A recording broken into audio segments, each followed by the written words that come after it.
வணக்கம் மகாஜனங்களே. இன்றைய தினம் ஒரு ஜாதகரனுடைய திசைகள் ஜனன காலத்தின் போது ஆரம்ப திசை என்ன என்பதை பற்றி பார்ப்போம். முதலிலே இந்த ஜனனகால திசை என்பது மொத்தம் 120 வருடங்கள் கணக்கிட்டுள்ளார்கள். இந்த 120 வருடங்கள் என்பது ஒரு முழு ஆயுள் என்பதை குறிக்கும். அதிலே ஒவ்வொரு கிரகத்துக்கும் வருடங்கள் வேறுபட்டு வரும். சில கிரகங்களுக்கு ஒன்று போல் வரும், அதிகமாக வேறுபட்டு வரும். சரி, இதில் இந்த திசை புத்திகள் என்பது ஒரு நிரந்தரமான கட்டம் இருக்கிறது. இது ஸ்டாண்டர்ட் என்று சொல்வார்கள், நிரந்தரம். அதை பார்த்தால் ராசி கட்டத்தில் முதலிலே மேச வீட்டில் அசுவனி நட்சத்திரம் ஆரம்பமாகிறது. அதனுடைய வரிசைகளை பார்த்தால் அஸ்வினி, பரணி, கிருத்திகை, ரோகிணி, மிருகசீரிஷம், திருவாதிரை, புனர்பூசம், பூசம், ஆயில்யம். இதுதான். இது திருப்பி திருப்பி வரும். இதில் இந்த வரிசையில் பார்த்தால் முதலிலே கேது திசை என்பது 7 வருடம். அடுத்தது பரணி சுக்கிரன் என்பது 20 வருடம். அதற்கடுத்து சூரியன் என்பது 6 வருடம், சந்திரன் என்பது 10 வருடம், செவ்வாய் என்பது 7 வருடம், ராகு என்பது 18 வருடம், குரு என்பது 16 வருடம், சனி என்பது 19 வருடம், புதன் என்பது 17 வருடம். இதுதான் வரிசை. இதை பார்த்தீர்களானால் அந்த நட்சத்திரம் எவ்வாறு வரிசையாக வருகிறதோ மேசம் முதல் ரேவதி வரை அந்த வரிசையில்தான் இந்த திசை புத்திகளும் வரும். எனவே ஒரு முழு சுற்று என்பது 120 வருடம். இதில் ஒரு ஜாதகர் எந்த நட்சத்திரத்தில் பிறக்கிறாரோ, கேதுனுடைய நட்சத்திரமா, பரணி சுக்கிரனுடைய நட்சத்திரமா, சூரியனுடைய, சந்திரனுடைய அல்லது செவ்வாயினுடைய, ராகுனுடைய, குரு, சனி, புதன், இந்த எந்த நட்சத்திரத்தில் ஒருவர் பிறக்கிறாரோ அந்த நட்சத்திரத்தினுடைய திசை முதலிலே வரும். அதில் எவ்வளவு வருடங்கள் என்பது அந்த நட்சத்திரத்தின் அன்றைய தினம் மொத்தம் எவ்வளவு, அதில் ஜனன காலம் எவ்வளவு, அதை சென்றது என்றும் மீதி இருப்பதை நின்றது என்றும் அதை நாம் பிறகு விரிவாக பார்ப்போம். இதில் அடுத்து இந்த திசைக்குள் ஒவ்வொரு திசையும் 9ஆக பிரிந்து அந்த 9 கிரகங்களும் புத்திகளாக உள்ளே வரும். இப்பொழுது கேதுவை எடுத்துக்கொண்டால் கேதுவில் கேது புத்தி, கேதுவில் சுக்கிரன் புத்தி, கேதுவில் சூரியன் புத்தி, கேதுவில் சந்திரன் புத்தி, கேதுவில் செவ்வாய் புத்தி, கேதுவில் ராகு புத்தி, கேதுவில் குரு புத்தி, கேதுவில் சனி புத்தி, கேதுவில் புதன் புத்தி. இவ்வாறு வரும். இது உள்ளே சுற்றும் சுற்று. இதற்கடுத்து அந்த புத்திக்குள் இதே வடிவத்தில் அந்தரங்களாக வரும். அதையெல்லாம் பிறகு விரிவாக நாம் பார்ப்போம். இப்பொழுது அந்த நட்சத்திரங்கள் அஸ்வினி, மகம், மூலம் இது கேதுவிற்கும், பரணி, பூரம், பூராடம் இவை சுக்கிரனுக்கும், கிருத்திகை, உத்திரம், உத்திராடம் இது சூரியனுக்கும், ரோகிணி, அஸ்தம், திருவோணம் இது சந்திரனுக்கும், மிருகசீரிஷம், சித்திரை, அவிட்டம் இது செவ்வாய்க்கும், திருவாதிரை, சுவாதி, சதயம் இது ராகுவிற்கும், புனர்பூசம், விசாகம், பூரட்டாதி இது குருவிற்கும், பூசம், அனுசம், உத்திரட்டாதி சனிக்கும், ஆயில்யம், கேட்டை, ரேவதி புதனுக்கும். இந்தந்த நட்சத்திரங்கள் வந்தால் இந்த 3 நட்சத்திரங்களும் ஒவ்வொரு திசைகளை குறிக்கும், ஒரே திசையை குறிக்கும் என்று நாம் எடுத்துக்கொள்ள வேண்டும். அடுத்தது இதில் மிக முக்கியமான ஒரு பகுதியை இப்பொழுது நான் சொல்கிறேன். இதை எந்த ஜோதிடனும் 99% இதை யாரும் பின்பற்றுவதில்லை. எல்லா புத்தகங்களிலும் கொடுத்திருக்கிறார்கள், ஆனால் பின்பற்றுவதில்லை. ஏனென்றால் இங்கு ஜோதிடன் கணக்கு போட தெரியாதவனாக இருக்கிறான். எனவே அவர்கள் அதை பார்ப்பதில்லை. என்னவென்றால், இந்த திசைகள், புத்திகள், அந்தரங்கள் இவையெல்லாம் ஒரு வருடம் என்பது, இப்பொழுது கேதுவில் 7 வருடம் என்றால் முதல் 1 வருடம் என்று வைத்துக்கொள்வோம், அல்லது 7 வருடம் என்று வைத்துக்கொள்வோம்.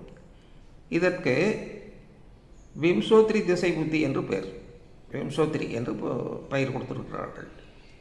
எனவே ஒரு வருடத்திற்கு 5.25 நாள் விம்சோத்ரி திசை புத்தியில் கழிக்கப்பட வேண்டும். இதுதான் உண்மை. உதாரணமாக, இப்பொழுது சுக்கிரன் திசையில் சூரியன் புத்தி 1 வருடம் என்று வைத்துக்கொள்வோம். அந்த சுக்கிரன் திசையில் சூரியன் புத்தி சித்திரை 1ஆம் தேதி, சித்திரை 1ஆம் தேதி தொடங்குகிறது என்று வைத்துக்கொள்வோம். அப்படியானால் அது ரேவதி 4 அதனுடன் அது முடிய வேண்டும். ஒரு சுற்று சுற்ற வேண்டும். அந்த ஒரு சுற்று 1 வருடம் என்று வைத்துக்கொள்வோம். இதில் 360 நாட்கள். அப்படி என்றால் சித்திரை 1ஆம் தேதி என்றால் பங்குனி 25, சித்திரை, வைகாசி, ஆனி, ஆடி, ஆவணி, புரட்டாசி, ஐப்பசி, கார்த்தி, மார்கழி, தை, மாசி, பங்குனி. அந்த பங்குனியில் 25ஆம் தேதியுடனே அந்த சூரியன் புத்தி முடிந்துவிடும். மீதி 5 நாட்கள், 5.25 நாம் 5 நாட்கள் என்று, அந்த 5 நாட்கள் சுக்கிரனில் சூரியனுக்கு அடுத்து சந்திரன் புத்தி வந்துவிடும். அப்படியானால் ஒரு வருடத்துக்கு 5 நாட்கள் சுமாராக. அந்த 5.25 என்பது விம்சோத்ரி, அது 4 வருடத்துக்கு 1 நாள் என்று வரும். எனவே ஒரு மனிதனுக்கு வயது ஆக ஆக, இப்பொழுது 1 வருடம் ஆயிற்று என்று வெற்றிக்கொள்வோம், நாம் 5.25 நாளை முந்தியே எடுத்துக்கொள்ள வேண்டும். இதுதான் உண்மை. நாம் முன்னால் சென்று விட வேண்டும். என்ன முடிகிறதோ அது முன்னால். இது மிகவும் முக்கியம். இது வயதாக ஆக சுமார் 60-70 வருடங்கள் எல்லாம் வந்தால் 1 வருடமே முன்னால் போய்விடும். இப்பொழுது என்ன புத்தி என்று சொல்வார்கள், அந்த புத்தி முடித்து போயிருக்கும். சின்ன புத்தியானால் புத்தியே முடித்து போயிருக்கும். அப்பொழுது அதில் சொல்லும் கணக்குகள் தவறாக வரும். எனவே தான் அப்படி வயதானவர்களுக்கு சொல்லும் பொழுது அந்த கணிதங்கள் மாறுவதால், இவர்கள் 365 நாளுக்கே வருவதால் அது சரியாக வராது. அவர்கள் சொல்வார்கள், நீங்கள் கூறுவது போல் இல்லை, அது மாறி இருக்கிறது என்பார்கள். இவர்கள் உடனே சொல்லும் வேலை என்றால், இது வயதாகிவிட்டால் உங்கள் ஜாதகம் பேசாது, இனி குழந்தைகள் ஜாதகம்தான் பேசும் என்று. ஏனென்றால் அதில் இந்த தள்ளுபடி என்பது குறைவாக வரும். இதை வைத்து அடித்து விடுகிறார்கள். ஜெயலலிதா, கருணாநிதி, எம்ஜிஆர் இவர்கள் ஜாதகங்கள் எல்லாம் அவர்கள் ஜாதி பார்த்து இவர்கள் சொல்லுவார்கள். ஆனால் மனிதர்களுக்கெல்லாம் குழந்தைகள் ஜாதகம்தான் வேண்டும், அதை வைத்து சொல்லுவார்கள். எவ்வாறு இருக்கிறது கூற்று. இதை நன்றாக கவனத்தில் நீங்கள் வைத்துக் கொள்ளுங்கள். 360 நாள் என்பதை மட்டும் நன்றாக ஞாபகத்தில் வைத்துக் கொள்ளுங்கள். இன்னொன்று, நிறைய பேருக்கு திசைகள், புத்திகள் இவை ஒரு வரிசை. அடுத்தது கோச்சாரம். கோச்சாரத்தில் கிரகங்கள் இன்றைய நிலை என்ன, அது எந்த நட்சத்திரத்தில் இருக்கிறது என்பதை பொறுத்து அதனுடைய பலன்களை நாம் சொல்லுகிறோம். இதில் குறைவாக வரும் கிரகங்களுக்கு அதை பற்றி யாரும் கவலைப்படுவதில்லை. ஆனால் இப்பொழுது ஒருவருக்கு ஜாதகத்தில் சனி திசை முடிந்துவிட்டது என்று வைத்துக்கொள்வோம். அடுத்து அவருக்கு 1 வருடம் கழித்து 7.5 சனி வருகிறது என்று வைத்துக்கொள்வோம். நாம் உடனே அந்த உங்களுக்கு இப்பொழுது 7.5 சனி வந்துவிட்டது, இன்னும் 7.5 வருட காலம் இருக்கும், அல்லது அஷ்டம சனி வந்துவிட்டது, இன்னும் 2.5 வருட காலம் இருக்கும் என்று சொன்னால், அவர்கள் இப்பொழுது தானே சனி முடிந்தது, நீங்கள் என்ன மீண்டும் சனி வருது, எல்லாரும் முடித்தது என்று சொல்லிவிட்டார்கள், நீங்கள் மீண்டும் வருகிறது என்று சொல்கிறீர்கள் என்று இதுவும் கூட புரிவதில்லை. திசை புத்திகள் என்பது வேறு, கோச்சாரத்தில் 7.5 என்பதும் அஷ்டம சனி என்பதும் குரு 10ல் இருப்பதும் இது வேறு. அது கோச்சாரம் என்பது தனி. இதையே எவனும் தெளிவாக ஜனங்களுக்கு சொல்வதில்லை. அதை இப்போ புரியும்படி சொல்வதே இல்லை.